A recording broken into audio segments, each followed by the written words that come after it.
Orang tua ingin anaknya menjadi yang terbaik, terbaik untuk masa depannya, terbaik untuk kehidupannya kelak, terbaik untuk dunia dan akhiratnya. Tak ada orang tua yang ingin anaknya menjadi yang terburuk. Sesibuk apapun kalian di sana, jangan lupa untuk pulang.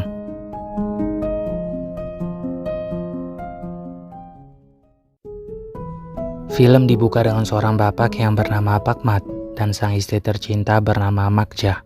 Ketika itu, Pakmat yang selesai pulang bekerja dengan menggunakan roda kayu yang menjadi pengganti untuk kaki Pakmat. Pakmat hanya punya satu betis. Hal ini membuatnya tak bisa berjalan kaki karena betisnya yang buntung dan membuat ia sangat sulit untuk bekerja. Tapi Pakmat sangat bersyukur. Ia memiliki istri yang sangat setia dan mau menemaninya. Dan ketika itu, Pakmat membawa sedikit bekal untuk mereka berbuka puasa bersama sang istri tercinta. Sang istri Makja memandikan Pakmat terlebih dahulu, dan setelahnya, Makja menyiapkan makanan dan minuman untuk berbuka puasa. Kemudian Makja membuatkan minuman herbal untuk Pakmat agar penyakit Pakmat lekas membaik. Dan Pakmat pun mengatakan kalau ia tidak memiliki penyakit kencing manis, darah tinggi, penyakit jantung, dan kakinya yang buntung ini. Ia tak akan meminum minuman herbal karena rasanya yang sangat pahit itu. Dan Makja pun mengatakan, tak baik berbicara seperti itu. Jangan pernah putus asa. Selagi kita masih hidup, kita harus berusaha. Kemudian azan pun berkumandang. Pakmat dan Makja pun berbuka puasa. Selesai berbuka puasa, Pakmat dan Makja pun menunaikan sholat maghrib. Kaki kena potong juga. Selagi kita hidup, usahalah.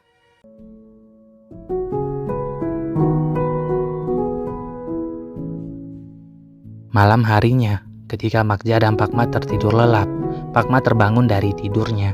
Ia merasakan denyutan yang sangat sakit di kakinya. Makja yang mengetahui hal tersebut, ia pun hanya bisa istighfar sambil mengeluarkan air mata.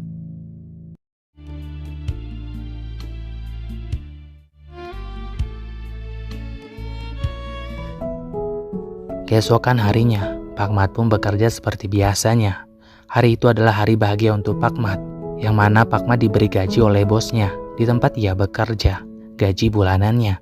Meski itu sangat sedikit, Pakmat tetap bersyukur. Uang itu akan Pakmat pergunakan untuk membeli baju hari rayanya dan baju hari raya untuk sang istri tercinta. Paman, sekejap Paman. Bolehlah Pak Mak beli kain buat baju raya. Setahun sekali tukar baju, Ron. Di sisi lain, kita diperlihatkan oleh Makja yang sedang menjemur pakaian.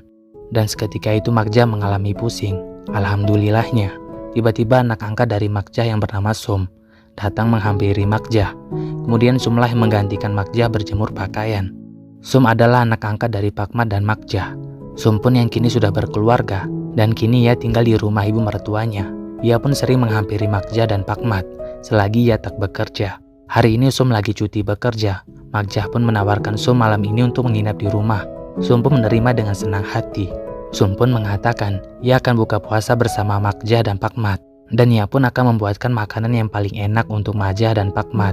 Karena Sum baru saja gajian, meski Sum bukan anak kandung dari Pakmat dan Makja. Sum pun sangat berterima kasih untuk Pakmat dan Makja yang sudah membesarkannya. Kau tak kerja ke hari ni, Som? Cuti hari ni. Kau tidurlah sini malam ni, Som. Boleh buka puasa kat sini. Som boleh masak sedap-sedap untuk Makja. Di sisi lain, Pakmat yang selesai bekerja, ia pun langsung membelikan pakaian lebaran untuk sang istri tercinta. Pakmat pun tersenyum bahagia sambil membawa pakaian baru untuk sang istri. Sesampainya di rumah, Pakmat pun langsung memberikan pakaian yang ia beli untuk Makja. Makja pun sangat senang atas pemberian yang sederhana tersebut. Dan Pakmat pun memberikan sedikit uang sisa dari gajinya, sekitar 150 ringgit. Pakmat pun menyarankan agar uang itu dipergunakan untuk membeli beras. Mereka bertiga pun terlihat bahagia sambil bercanda gurau. Seketika mereka sedang bercanda gurau, Pakmat pun teringat dengan ketiga anaknya yang tak mau mendengarkan perkataannya. Sebenarnya Pakmat dan Makja sangat merindukan mereka bertiga, tapi mereka malah sebaliknya. Ikan bunga ni untuk Jah.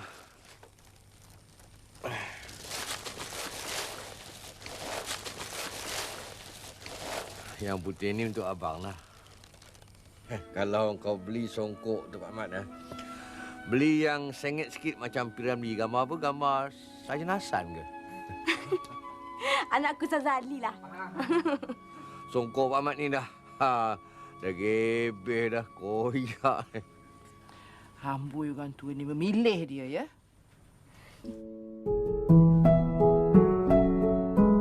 Keesokan harinya, Pak Mat pun pergi untuk bekerja. Sambil mendorong roda kayunya, ia pun terlihat bahagia. Sesampainya di tempat ia bekerja, Pak Mat mendapatkan berita yang sangat pahit dari bosnya. Bahwasannya, tempat ia sekarang bekerja kini telah ditutup. Dikarenakan tempat tersebut kini dilarang untuk berjualan sebelum hari raya tiba. Pak Mat pun menyarankan kepada bosnya agar mencari lapak lain.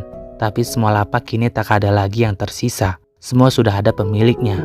Si bos pun tak bisa berbuat apa-apa lagi. Ia pun memilih untuk pulang ke kampung halaman. Lalu ia pun meminta maaf kepada Pak Mat. Ia pun tak bisa berbuat apa-apa lagi. Pak Mat pun sangat bersedih atas keadaan ini. Ron, tak menjaga ke? Buah kan banyak lagi. Entahlah Pak Mat, saya pun risau juga ni. Diorang ni semua ni nak habiskan buah sampai raya je Pak Mat. Lepas tu dah tutup semua kedai ni.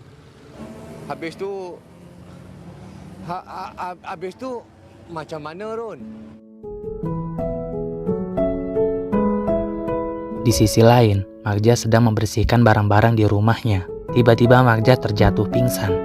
Setelah Magja terbangun dari pingsannya, tiba-tiba ia melihat pria dan wanita yang berada di depan rumahnya. Magja pun langsung menghampiri wanita tersebut. Wanita itu pun menjelaskan bahwa ia adalah anak almarhum dari arwah Haji Hadi. Ia pun akan merobohkan rumah itu karena ia akan membangun rumah baru. Ia pun menyuruh Pak Mat dan Magja untuk pindah dari rumah itu.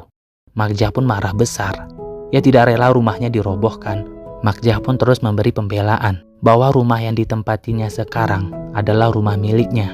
Pak Mat pun memohon kepada wanita itu agar diberikan waktu mereka untuk pindah sesudah hari raya tiba, karena hari raya sudah hampir dekat.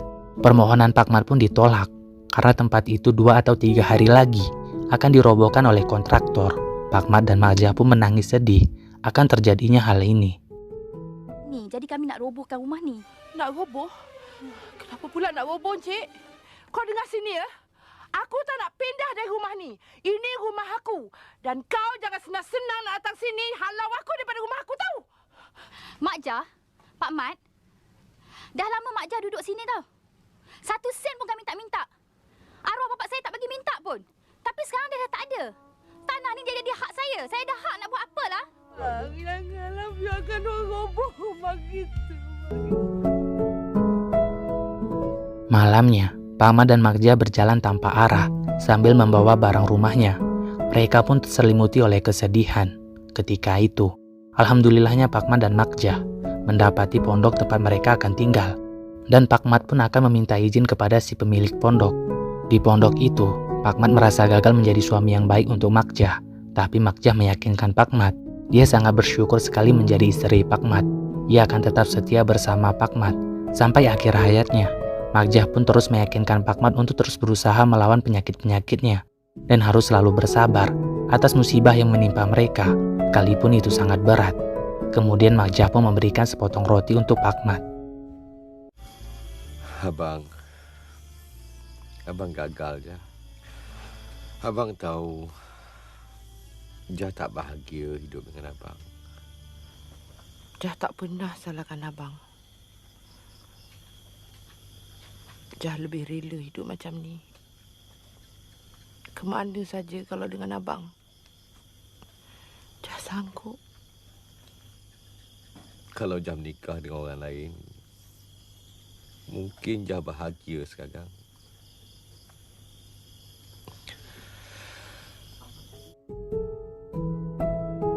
Keesokan harinya, Sum yang mengetahui kabar kalau Magja dan Pak Mat sudah pindah dari rumahnya, ia pun langsung panik dan menemukan Pak Mat dan Magja yang sekarang tinggal di rumah pondok yang sederhana itu. Ia pun sangat bersedih atas terjadinya peristiwa ini.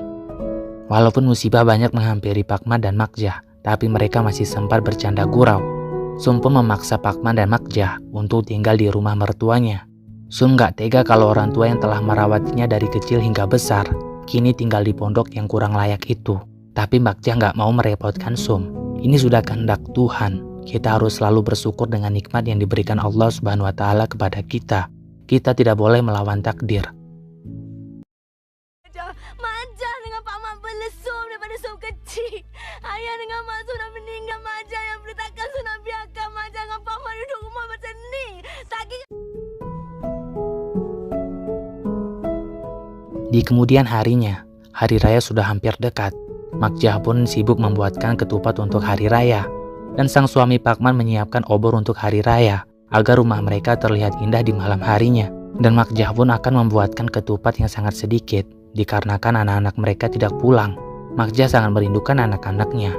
Pakmat pun bilang, jangan dipikirkan anak-anak itu, kita sudah lama hidup seperti ini. Meski Pakmat sangat kecewa dengan ketiga anaknya itu, tapi di lubuk hatinya paling dalam, ia sangat merindukan ketiga anaknya itu. Nak buat apalah abang sibuk-sibuk nak berpelita-pelita, bang.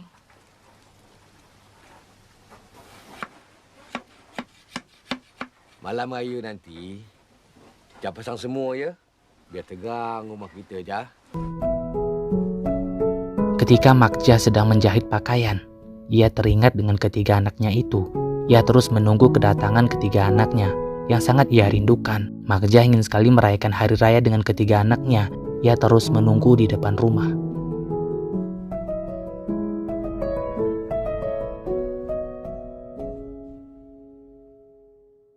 Di malam harinya, ketika mereka sedang tertidur lelap, Pakmat merintih kesakitan di kakinya. Ketika itu, Makjah membuka balutan dari kaki sang suami. Makjah terkejut melihat itu semua. Banyak sekali belatung yang berada di kakinya Pakmat. Makjah pun hanya bisa mengelap kaki Pakmat yang dipenuhi dengan belatung itu.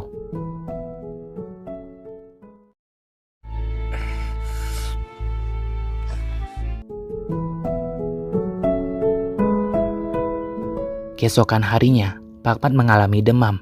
Kemudian Sum yang baru datang menyuapi makanan untuk Pakmat. Dan Makjah pun menyiapkan kopi untuk sang suami. Kemudian Makjah memandikan sang suami tercinta di tepi sungai. Aroma bau busuk kaki Pakmat tercium oleh Makjah. Ia pun bersedih dan memberikan semangat untuk sang suami Pakmat agar Pakmat bisa melewati penderitaan ini. Makjah pun tak mengharapkan apapun dari Pakmat. Yang terpenting ia bisa selalu berada di sisi Pakmat. Di situasi yang sedih ini, Pakmat yang masih sakit pun, ia akan berusaha untuk membelikan daging untuk sang istri tercinta. Karena istri tercintanya itu sangat menyukai daging. Ya. Kalau nampak nak bulan kita raya kan.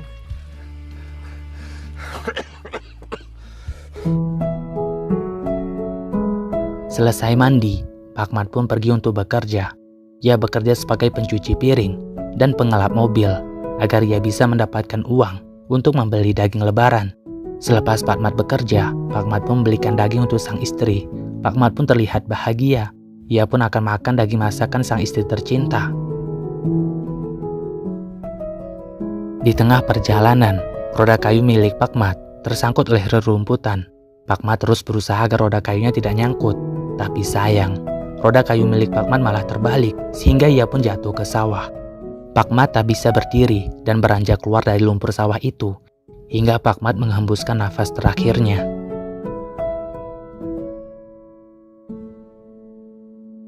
Makjah pun yang menunggu Pakmat yang tak kunjung pulang. Ia pun merasa khawatir hingga Makjah memutuskan untuk mencari Pakmat. Ketika Makjah sedang berjalan, ia mendapatkan Pakmat yang berada di sawah yang telah meninggal dunia. Makjah pun tak bisa menahan kesedihannya itu. Ia terus menangis sambil memangku jasad sang suami tercinta. Dan pada waktu itu juga, Sum datang menghampiri Makjah yang sedang memangku sang ayah tercinta. Ia pun hanya bisa menangis kencang. Kemudian Sum melihat daging yang tergeletak di atas tanah yang akan dibawakan Pakmat untuk pulang. Namun sebaliknya, Pakmatlah yang malah berpulang. Kini Pakmat pun tak bisa merasakan masakan sang istri tercinta. Di sisi lain, kita diperlihatkan anak kedua dari Pakmat dan Makjah yang bernama Usup, yang kini menikah dengan wanita yang sangat kaya raya. Ia kini sedang menunggu sang istri yang tak kunjung pulang, karena ada hal yang sangat penting yang ingin ia bicarakan kepada sang istri. Kemudian Usup pun tertidur lelap. Ia bermimpi sang ibu yang mengatakan, "Kau tak mengingat aku lagi, ibumu, ibu yang sangat menyayangimu." yang sering memanjakanmu. Janjimu kau akan pulang wahai anakku. Kau kenalkan istrimu padaku. Ibu tahu istrimu orang yang sangat kaya. Ibu tak akan menumpang denganmu. Ibu hanya ingin engkau pulang. Ibu sangat merindukanmu. Tolong pulang wahai anakku.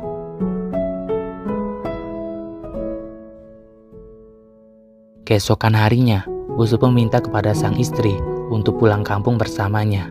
Karena mereka sudah lama tak pulang ke kampung halaman. Ia ingin sekali merayakan hari raya bersama kedua orang tuanya dan ingin memperkenalkan sang istri kepada orang tuanya. Sang istri pun menolak sambil tertawa. Ia pun bilang bahwa ia pun tak pernah merayakan hari raya bersama ibu dan ayahnya, apalagi bersama orang tuamu. Ia pun sudah terbiasa hidup mewah. Ia tak akan mau pergi ke tempat perkampungan. Usop pun terus memohon kepada sang istri, tapi sang istri udah tetap pada pendiriannya. Sang istri pun tetap menolak. Di sisi lain, kita diperlihatkan anak bungsu atau anak ketiga dari Pakmat dan Makjah yang bernama Rina, yang kini menekuni bisnis di bidang kecantikan. Ia pun sangat sibuk menggeluti bisnisnya. Ketika Rina sedang sibuk dengan bisnisnya, Usop pun meneleponnya dan mengajak Rina untuk ke rumahnya. Ada hal yang sangat penting yang ingin ia bicarakan. Sesampainya Rina di rumah Usop pun mengajak Rina untuk pulang ke kampung halaman sambil meminta maaf kepada orang tua dan merayakan hari lebaran bersama orang tua. Rina pun menolak tawaran sang kakak karena ia tak sanggup dilarang-larang sama orang tua mereka. Ia pun takut akan hal itu. Sang kakak Usop terus membujuk Rina, tapi sang adik akan memikirkannya dulu.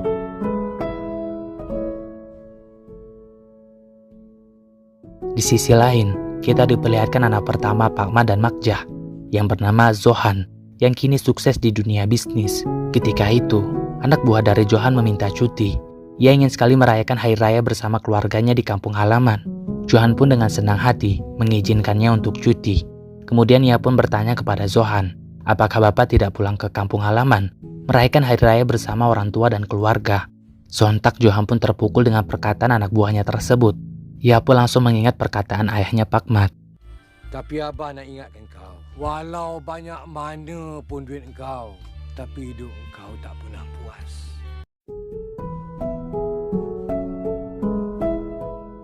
Di sisi lain, Rina yang sedang berbincang dengan pegawainya, dan Rina pun mendapatkan kabar kalau bisnis kecantikannya itu kini telah bangkrut akibat kesalahan pegawainya yang ceroboh. Ia pun sangat pusing atas keadaan ini. Sesampainya Rina di rumah, ia pun teringat dengan perkataan ibunya Makjah. Kau adalah satu-satunya anak perempuan ibu. Ibu ingin sekali melihat kau menikah. Ibu setiap hari mendoakanmu agar kau mendapatkan apa yang kau inginkan dan yang kau cita-citakan. Ibu sangat merindukanmu. Tolong pulang anakku. Ayah dan ibu selalu menunggu kedatanganmu wahai anakku.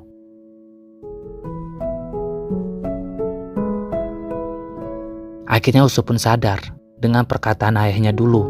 Kemudian Usop pun kini mentalak 3 istrinya. Mereka pun resmi bercerai karena istrinya itu lebih mengutamakan uang daripada dirinya. Usop pun memutuskan untuk pulang ke kampung.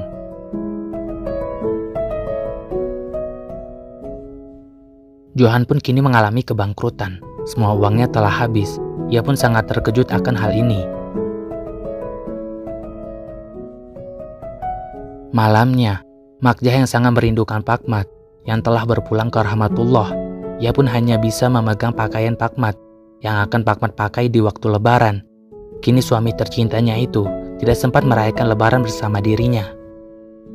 Malam itu, ketika Makjah bersama Sum sedang merayakan takbiran, kini ia melihat anaknya Usop yang telah pulang. Usop langsung mencium kaki ibunya itu. Ia terus meminta maaf kepada sang ibu. Usop pun sangat menyesali atas apa yang ia lakukan kepada orang tuanya itu.